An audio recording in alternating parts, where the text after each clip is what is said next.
Agenda selanjutnya yaitu mari kita bersama-sama mendengarkan pemaparan materi mengenai digital marketing untuk UMKM.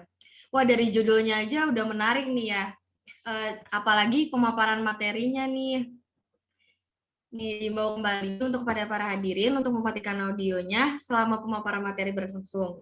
Kemudian pada sesi tanya jawab baru boleh untuk mengaktifkan audionya. Narasumber kita kali ini merupakan salah satu alumni PB University angkatan 52 jurusan Ekonomi Syariah. Yang beliau ini aktif di berbagai organisasi dan kepanitiaan. CV beliau dapat dilihat sebagai berikut.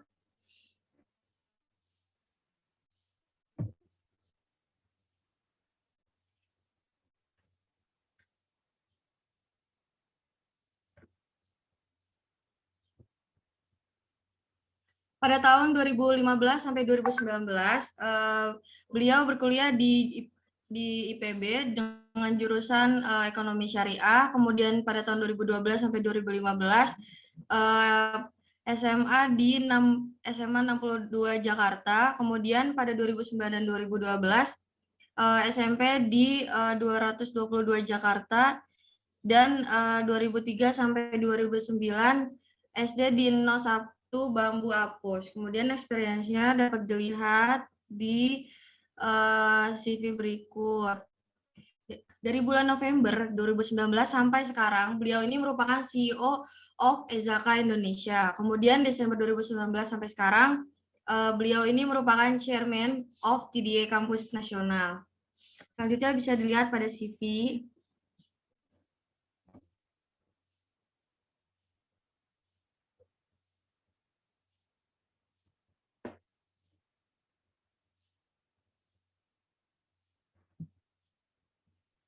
Ya, tanpa menunggu lama lagi, langsung saja nih kita panggilkan Kak Majdi Siregar SS. Kepadanya dipersilakan. Oke, halo semuanya. Aku izin share ya. Ya, baik. Jadi kali ini kita akan belajar bareng-bareng nih terkait dengan bagaimana kita memasarkan produk atau jasa kita atau dagangan kita secara online. Nah, nanti kan ini memang akan direkam dan nanti akan didengarkan oleh Bapak Ibu nih yang akan sama-sama belajar untuk materi ini. Jadi nanti harapannya dari teman-teman juga nih yang ada di sini, teman-teman IPB yang lagi KKN, mungkin bisa bantu untuk tanya jawab ya terkait dengan istilahnya masalah yang kalian temui di lapangan, sehingga nanti saya bisa kasih case yang bisa menjawab dari pertanyaan tersebut. Nah, sekarang saya ngasih materi secara umum dulu.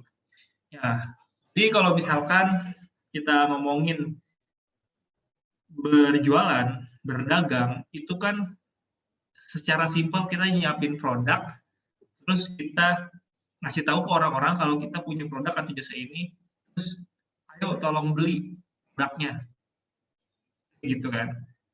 Sebenarnya rumusnya gitu juga untuk digital marketing, cuma bedanya dia dilaksanakan secara online, dia dilaksanakan pakai HP yang sekarang Bapak Ibu juga punya, bahkan untuk lihat rekaman ini juga mungkin pakai HP atau gadget yang lainnya. Nah, kita bisa lihat gambar ini. Jadi kita tahu sendiri ya, pandemi ini udah hampir 1 tahun lebih di Indonesia. Pandemi ini memaksa kita untuk kita mengurangi pergerakan. Mungkin beberapa daerah tidak terdampak atau memang karena misalkan di desa itu tidak kena dampaknya gitu. Jadi aktivitas di luar masih bisa dilakukan. Tapi kalau untuk di daerah-daerah kota dan lain sebagainya, memang aktivitas ini sekarang udah agak sepi. Nah, kalau kita lihat di gambar ini, kenapa sih orang-orang itu jualannya di pasar? Kenapa sih orang-orang itu jualannya di mall?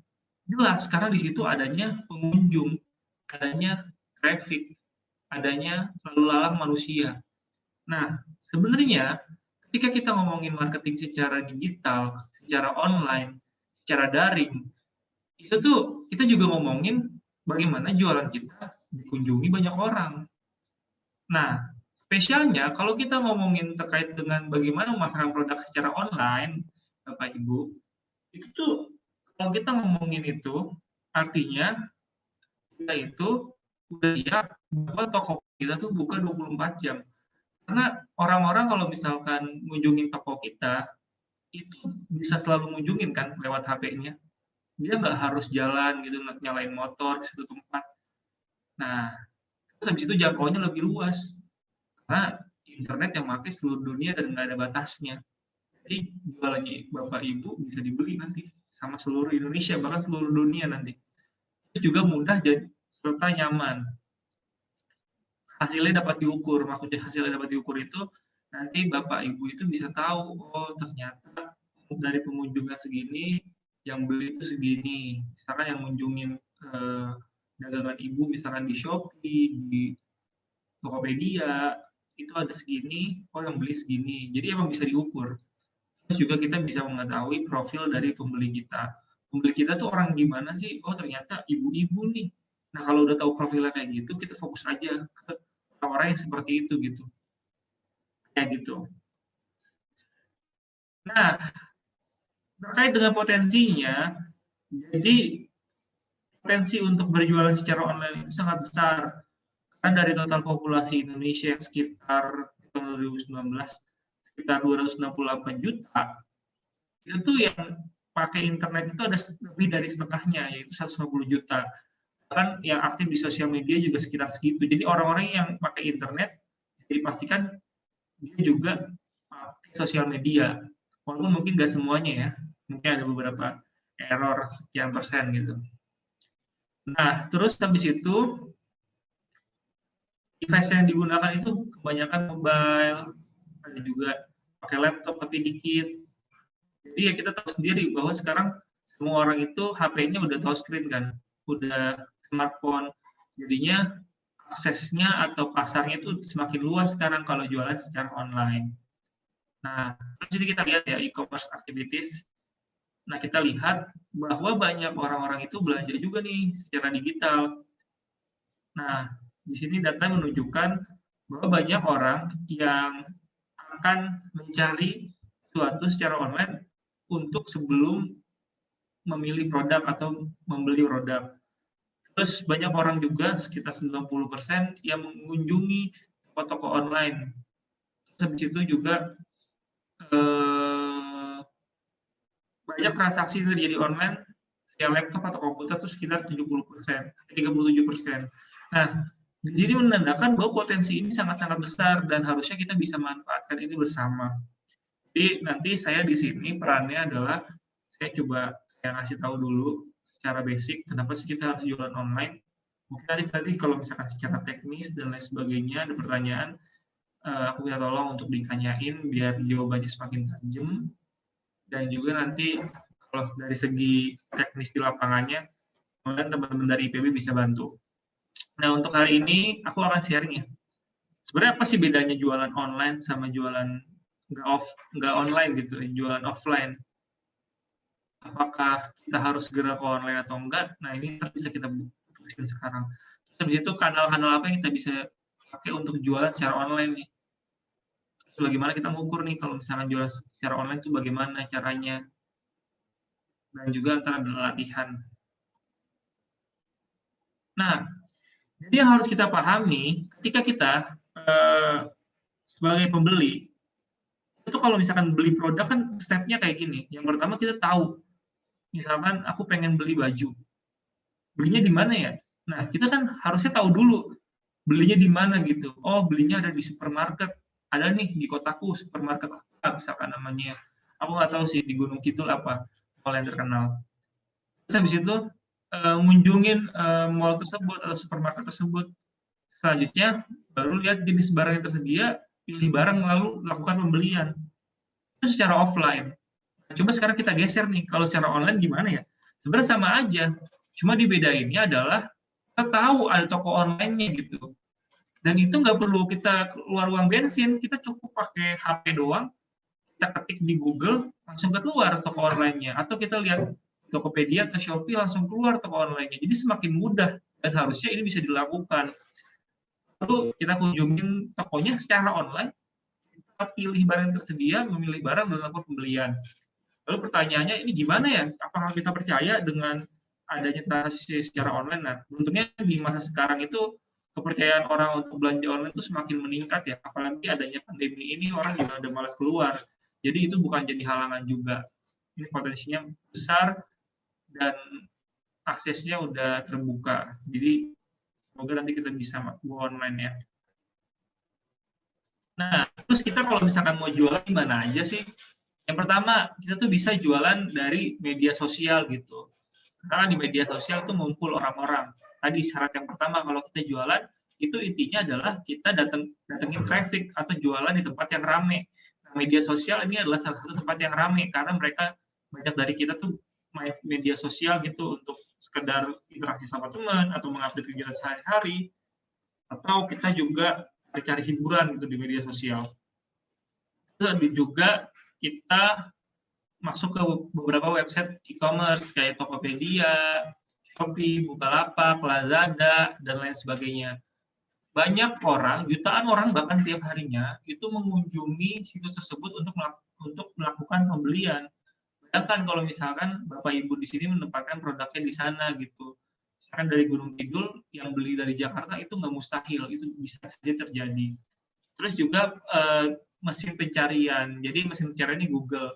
Kita tahu sendiri ya kalau apa-apa sekarang itu kita harus Google. Apa-apa kalau nggak tahu Google. Termasuk kalau misalkan kita pengen beli apa mungkin kita Google dulu. Jadi itu juga bisa kita nanti ada ilmunya ini juga. Tapi mungkin kalau mau dalamin ntar dulu. Sekarang basic-basic dulu. Terus kita juga bisa iklan digital.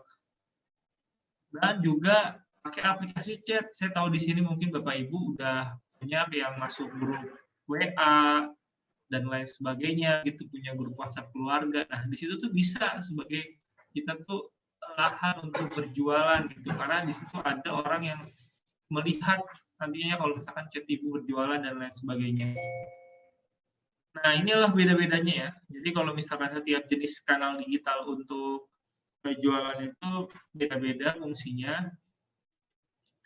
Kayak fitur-fitur untuk kita menyebarkan adanya toko online kita itu dijumpai ketika kita jualan di Shopee atau Tokopedia. Makanya kalau misalkan kita jualan di Shopee atau Tokopedia, kita juga tetap harus membuat promosi, entah di media sosial, entah dengan iklan, atau kita sebarkan di aplikasi chat, bisa.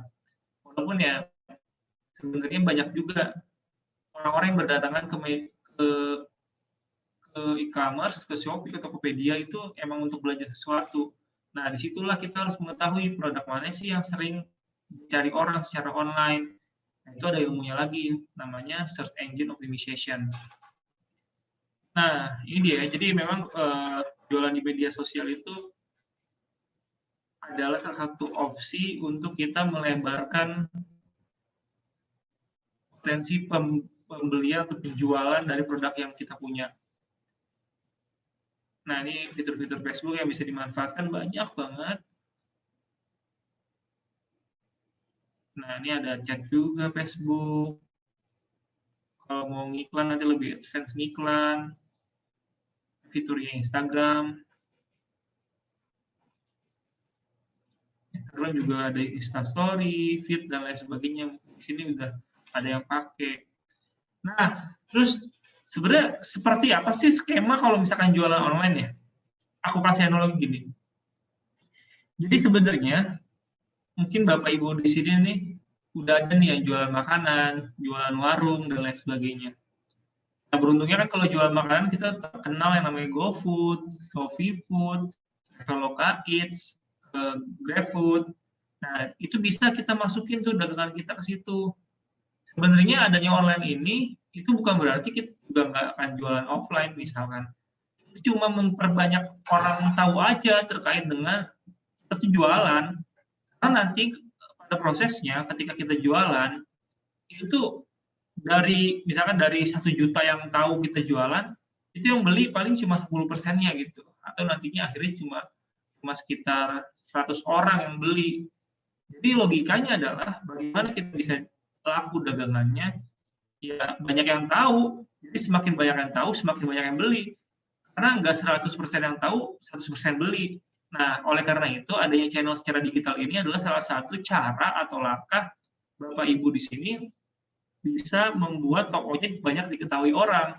Akhirnya nantinya banyak yang beli, gitu sih. Karena kegiatan berpromosi itu juga kegiatan yang sangat penting. Nah, mungkin nanti kalau terkait dengan GoFood, ShopeeFood, Food dan lain sebagainya, kalau Bapak Ibu belum buat, nanti bisa dibantuin nih sama adik-adik dari IPB, karena memang harus ada persyaratan-persyaratan yang harus dipenuhi untuk membuat dagangannya bisa ada di sana. Nah ini ya, jadi memang dari setiap tahapan yang tadi aku ceritain, itu lama-lama akan mengerucut terus. Jadi kalau misalkan yang di kerucut paling kanan, atau di tahapan 5 untuk melakukan pembelian itu mau semakin banyak, mau semakin laku, logikanya adalah kita harus membuat orang semakin banyak tahu untuk terkait dengan dagangan kita. Seperti itu. Nah, di sini salah satu keuntungan dari penjualan secara online, kita bisa tahu nih profil dari pembeli toko kita. Apalagi kalau misalkan kita jualnya di sosial media, itu kelihatan profilnya ya. Jadi dari situ kita jadi tahu, oh ternyata yang beli produk-produk kita itu ciri-cirinya seperti ini. Jadinya kita tahu untuk mengincar ciri-ciri seperti ini, kita harus kemana. Misal nih, jualan daster. Yang beli ternyata ibu-ibu nih, ibu-ibu yang umurnya 35 tahun ke atas. Ya udah, akhirnya kan ketahuan. Udah kalau misalkan kita pengen jualan, misalkan jualannya via dari WhatsApp ya. Kita jualnya dari WhatsApp, ya udah Bapak Ibu di sini coba bagaimana info jualnya itu kesebar ke grup PKK, ke grup ibu-ibu pengajian, gitu. Jadi memang mindset-nya itu atau pola pikirnya itu adalah ketika jualan online kita tahu profilnya. Ketika kita tahu profilnya, oh rata-rata orang yang beli dengan saya kayak gini orangnya, kita bisa masuk ke komunitasnya untuk berjualan seperti itu. Misalkan di sini ada yang jualan, misalkan ada warung kopi atau apa gitu ya. Nah, warung kopi ini ternyata yang beli itu banyak anak-anak nongkrongan, mahasiswa. Nah, jadinya kita tahu baring informasi ini kemana gitu. Jadi lebih tepat sasaran, sehingga orang-orang yang tahu informasinya kemungkinan membelinya tinggi. Seperti itu. Itulah spesialnya. Nah, oke, jadi kesimpulannya adalah kalau misalkan kita ingin berjualan secara online atau kita memasukkan dagangan kita secara online untuk dipromosikan, itu butuh strategi dan juga perencanaan. Lalu kita perlu usaha terus-menerus dan berkesinambungan. Karena ini nggak instan gitu. Mungkin di awal-awal nggak dapat tuh dampaknya. Oh di online ini nggak laku sih. Nah itu karena belum aja gitu. Kita harus sabar sedikit. Nanti kalau misalkan sudah dapat momennya, itu akan menjadi sumber pemasaran yang memang akan membuat produk kita laku. Terus intinya adalah ketika kita melakukan pemasaran secara online, itu semuanya bisa diukur karena ada angkanya. Misalkan kita bisa lihat dari segi followers, dari segi pembeli, ada berapa kan kalau di Shopee ada followersnya berapa, kunjungannya berapa, terus chatnya dibalasnya berapa menit, ada persenan, semuanya terukur. Dari situ kita bisa mengambil keputusan terbaik. Oke, kalau dari saya sih mungkin itu basicnya ya, yang Bapak Ibu nantinya bisa pelajari. Nah, sekarang aku buka sesi tanya jawab.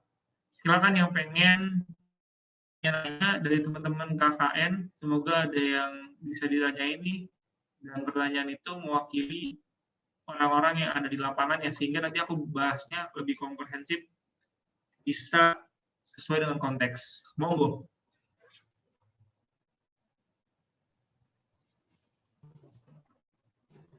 Oke Bang, saya punya pertanyaan Bang. Jadi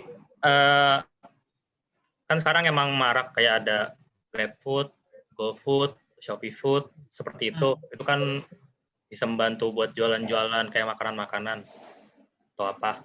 Nah itu, tapi bagaimana dengan UMKM yang hasil jualannya itu apa? Modal harian gitu, Bang. Jadi kayak modal hari ini dipakai buat belanja untuk ngebuat produk besok-besoknya. Kan sedangkan kalau di GrabFood, GoFood itu butuh kayak 3 hari lah atau berapa hari untuk cair gitu ya. Jadi bukankah kayak yang seperti itu tidak cocok ya untuk kayak UMKM yang emang modalnya sedikit dan modalnya dari hasil jualan gitu loh Bang. Ada pendapat? Oke, baik. Jadi memang kalau misalkan ya, memang gini, jadi memang nggak ada yang ideal dalam di dunia ini. Pasti harus ada sesuatu yang istilahnya diusahakan kayak gitu. Nah, tadi kan pertanyaannya adalah ini Bapak Ibu di sini modalnya harian gitu, gimana mau muter lagi kalau misalkan kalau jualan di GoFood atau ShopeeFood atau apa bisa dicairin segera, buat bahannya gimana. Sebenarnya nanti kalau misalkan ngomongin soal itu, emang gini, kalau pengen tetap jualan, tetap pengen ada channel digital kan laku, terus masalahnya keuangan, solusinya solusi keuangan. Misalkan nanti ada pembiayaan dulu dari Baitul Mal atau dari BPR yang di sekitar. Biasanya ada kan di desa ya, lembaga-lembaga yang kayak gitu. Nah, itu bisa menjadi solusi kayak gitu. Pilih aja lembaga-lembaga yang Baitul Mal ya. Jadi memang sistemnya syariah, cicilannya per hari dan lain sebagainya untuk sebagai modal kerja namanya itu. Modal untuk berwirausaha. Gitu sih. Karena itu solusinya keuangan. Nah, kalau misalkan nih, aduh, nggak mau minjem kayak gitu, mau muter uang aja. Ya udah, artinya jangan jualan dulu via GoFood. Tapi bagaimana caranya punya modal yang cukup untuk diputar terus ketika memang harus jualan secara online gitu. Karena tahu kan dari 3 hari itu misalkan lebih banyak ternyata trafficnya. Tapi kalau belum punya uang harus ngumpulin duit dulu dan kan lebih baik dari putaran bisnis ya. Ya udah artinya kalau misalkan mau jualan yang awal-awal jualannya nggak GoFood dulu, tapi via channel digital yang lainnya kayak aplikasi chat, kayak sosial media, kayak apapun itu. Termasuk kalau nyebar brosur silahkan gitu. Intinya tetap lakuin hal-hal yang berbau pemasaran dengan bantuan digital. Membuat desain dan lain sebagainya kan juga bantuan digital ya. Itu sih sampai nanti cukup baru ke ShopeeFood. Karena tadi emang gamenya lagi-lagi atau permainannya atau nanti aktivitas harian itu memang butuh modal kerja. Kalau nggak ada ya sebenarnya nggak dipaksakan. Lebih baik Bapak Ibu kerja dengan yang bisa dilakukan dan fokus gitu. Jadi nantinya itu lebih bisa dijalani. Nah, kalau misalkan ya tadi ya maksain, kan modalnya memang modal putaran harian, lalu juga dicairnya agak lama karena ada mekanisme, terus pemasakan masuk, akhirnya nanti jadi nggak bagus dari segi produksinya kan. Nah makanya kalau kayak gitu ya udah step by step dulu, atau langkah demi langkah dulu untuk bisa masuk ke ShopeeFood dan GoFood gitu, karena memang ada dari proses pembayarannya emang cukup agak lama nggak langsung terima duit. Itu sih kalau dari aku. Jadi lebih melihat sesuatu step by step dulu.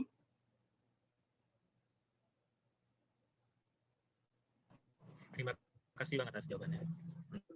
Baik. Nah, kalau ada yang dari yang lain? Ya, silakan kepada peserta yang ingin bertanya kepada Kak Majid, dipersilakan. Bisa langsung mengisi kolom chat Zoom dengan hashtag nama _ izin bertanya _ pertanyaan. Atau bisa langsung menyalakan audionya.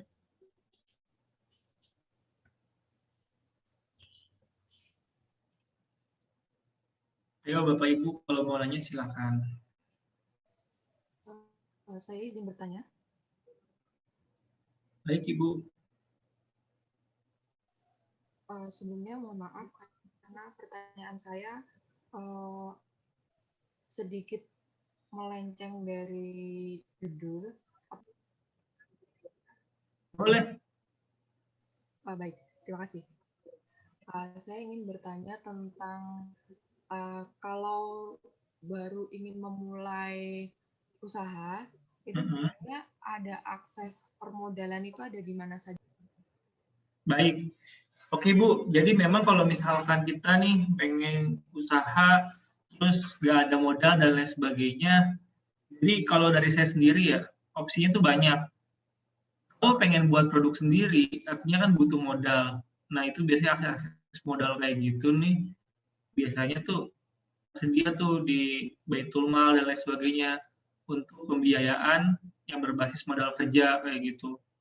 Nah, tapi kalau dari saya sendiri sangat menyarankan sih ketika kita tidak punya modal yang oke, dan kita tetap ingin menghasilkan uang dari aktivitas jualan kita, coba lebih baik ibu itu jadi reseller atau dropshipper dulu. Tetap jualan, tapi barangnya barang orang dan nggak perlu stok. Yang penting deal aja gitu. Yang penting kita jualan sehingga kita bisa menghasilkan uang tanpa fokus dalam produksi. Nanti kalau misalkan uangnya udah banyak, nggak apa-apa tuh buat brand sendiri. Banyak platformnya kayak gitu, kayak misalkan Evermost. Jadi ini saya sarankan kenapa kayak gini. Jadi ini tuh lebih memudahkan gitu, karena kan banyak rata-rata dari kita kan tujuan berjualan itu nggak selalu buat brand agar jadi besar, tapi tujuan dari jualan itu adalah membantu ekonomi keluarga. Kalau tujuannya kayak gitu kan intinya adalah bagaimana dapat duit, dapat uang kan Bu. Nah kalau di sini banyak nih platform kayak gini, satunya Everest, dapatkan penghasilan tambahan dengan jualan produk halal tanpa perlu modal. Ada skemanya tuh. Nanti diajarin juga banyak pembelajarannya dari dia. Kalau daftar pun modalnya nggak gede-gede. Kalau ada di Warung Umat ya,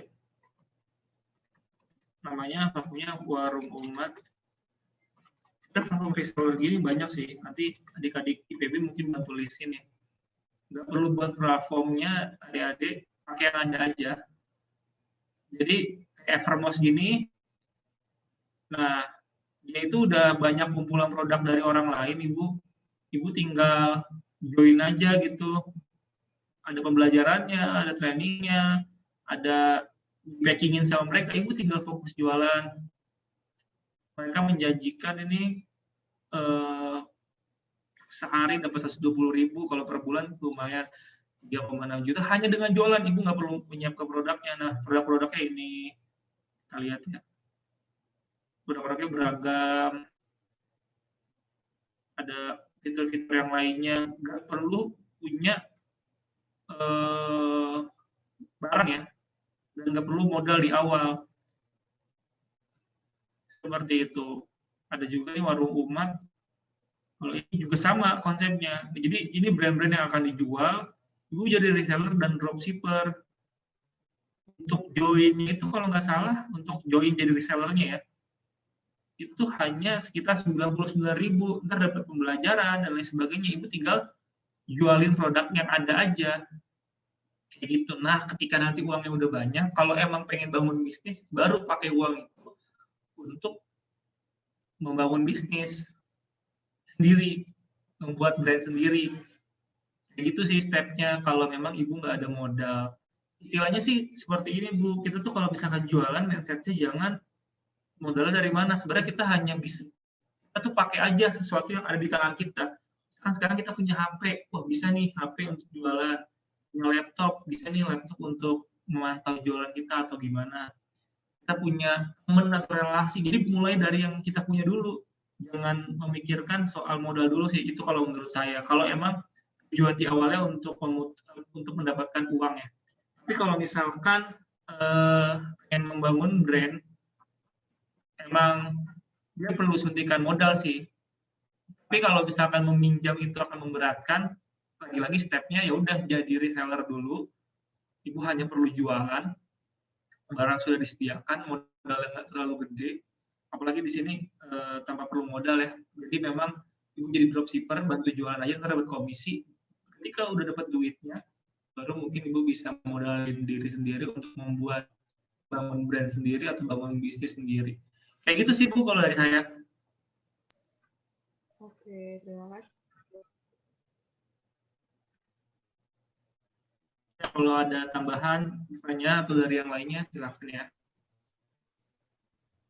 Dipersilakan kembali kepada peserta yang ingin bertanya. Bisa langsung menuliskan pertanyaannya di kolom chat Zoom atau langsung menyalakan audionya.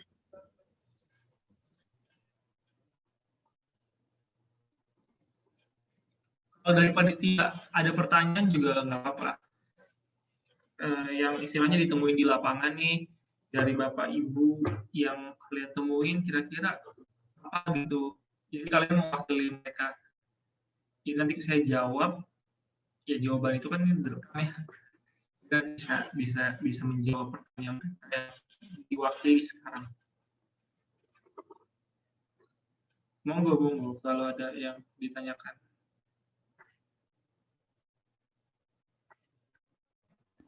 Izin bertanya Bang Majid. Jadi ada salah satu UMKM di namanya Desa Ngoro-Oro itu ada namanya Warung Bendo. Kebetulan namanya Mas Wawan.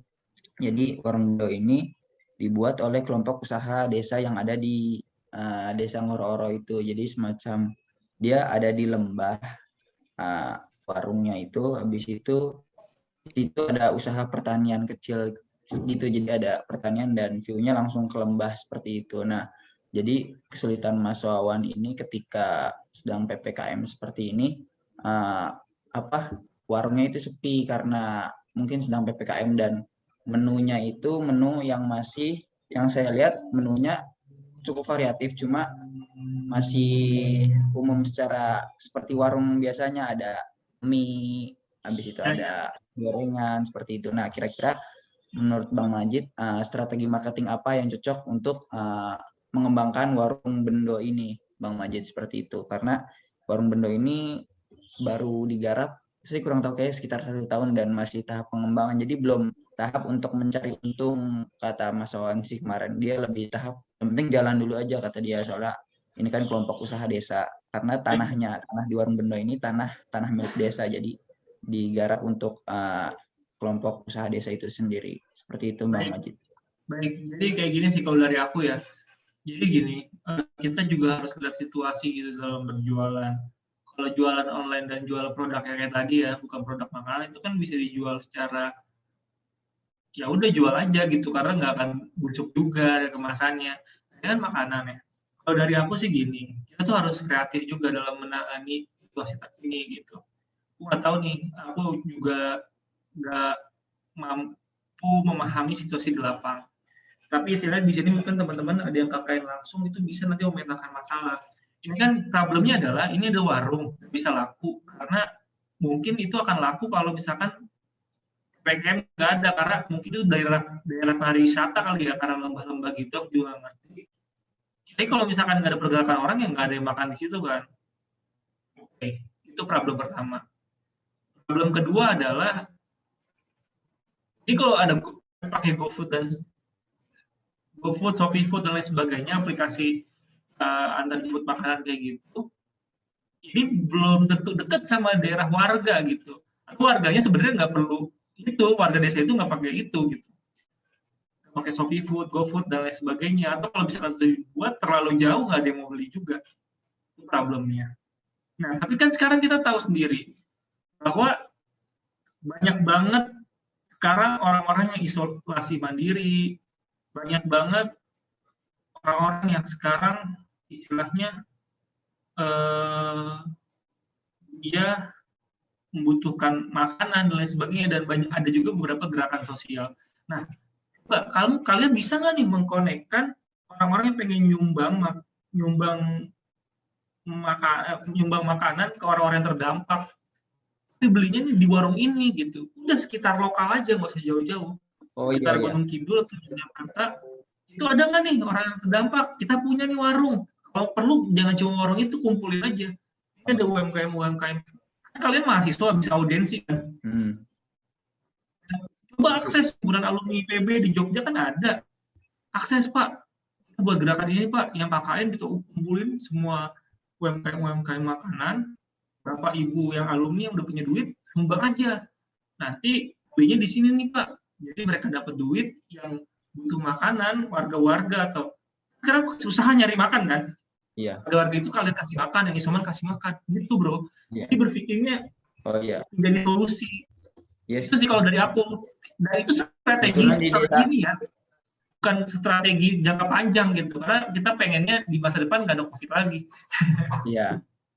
Ya sih, kebetulan di Desa Ngoro-Oro juga beberapa kan banyak yang isoman dan Iya mungkin iya bisa jadi strategi juga mungkin buat Bapak Ibu yang di Desa Ngoro-Oro memberdayakan warung-warung sekitar yang ada di Desa Ngoro-Oro dengan membuat paket isoman atau paket catering isoman seperti itu ya dari warung-warung yang ada.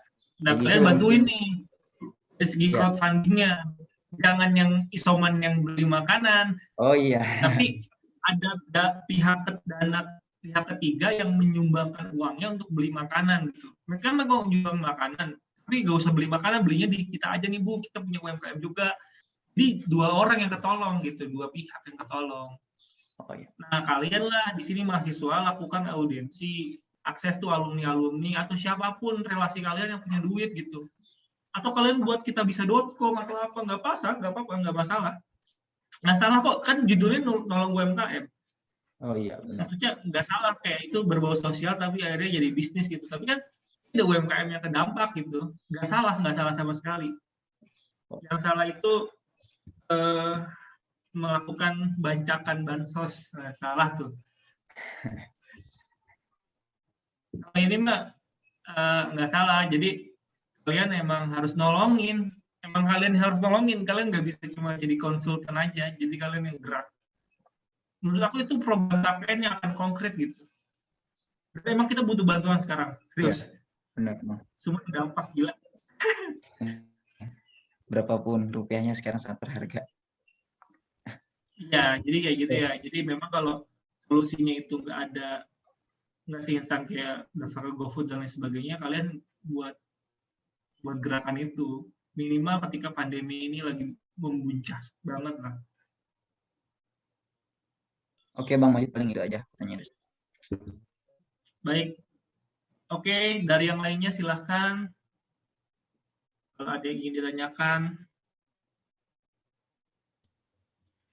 Ya, mohon maaf Kak, waktunya sudah habis. Oke, nggak apa-apa. Kalau udah habis artinya udah selesai ya, aku bisa closing. Oh iya. Silakan Kak. Baik, teman-teman semuanya, Bapak Ibu. Jadi memang situasi pandemi ini memang berat ya. Jadi beberapa mungkin tadi materi yang aku sampaikan nggak relevan nih untuk diterapkan. Karena emang agak susah juga semuanya. Nah, tapi kan di sini kita hadir nih, IPB hadir nih dengan KPN itu untuk ngomongin Bapak Ibu lah istilahnya untuk mengabdi. Nah, jadi di sini nanti kalau misalkan ada yang terkait dengan hal-hal teknis yang minta bantuan, saya rasa teman-teman yang ada di sini nggak keberatan nih untuk membantu seperti itu. Pun tadi kayak solusi-solusi terkait dengan warung yang nggak laku dan lain sebagainya, saya kira teman-teman bisa merumuskan dan memetakan masalah sehingga bisa membuat sebuah gerakan yang bisa menjadi solusi untuk Bapak Ibu yang ada di sana gitu. Nah, saya yakin banget mungkin hal-hal sosial yang kita lakukan nih itu mungkin nggak langsung berdampak sama diri kita gitu, tapi istilahnya ketika kita bisa membuat orang lain itu terbantu dengan bantuan kita, pasti kita nanti akan dibantu lagi sama Allah Subhanahu wa taala. Jadi istilahnya di sini ya, semoga kita bisa saling bantu, warga bantu warga ya. Karena lagi pemerintah juga kewalahan untuk menghadapi ini, jadi ya udah kita juga ikut turun tangan dan semoga kita bisa melewati ini dengan baik. Tentunya dengan bantuan digital marketing, dengan bantuan teknologi internet. Cukup sekian dari saya, kurang lebihnya mohon maaf. Wassalamualaikum warahmatullahi wabarakatuh.